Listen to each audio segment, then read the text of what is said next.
cloudy with a chance of showers and thunderstorms. Highs in the lower 90s. Chance of rain 40%.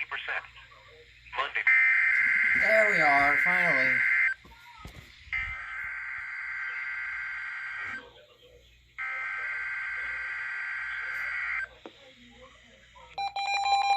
That's a weekly test. You do that every week.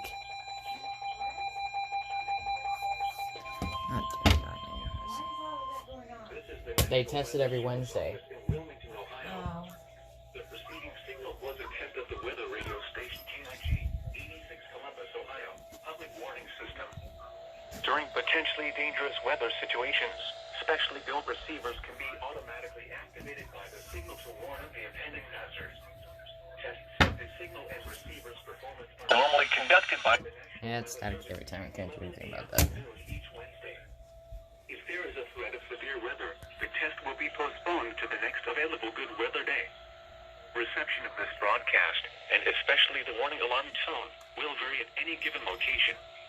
This variability, normally more noticeable at greater distances from the transmitter, can occur even though you are using a good quality receiver in good working order. Alright, connected to The warning alarm tone will be so activated for hazardous watches and warnings for the following counties: Champaign, Clark, Delaware, Fairfield, Fayette, Franklin, Greene, Hocking, Knox, Licking, Madison, Marion, Morrow, Muskingum, Perry, Pickaway, and Union.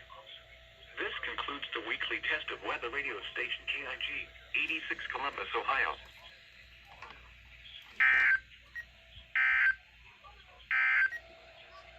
And now the extended forecast.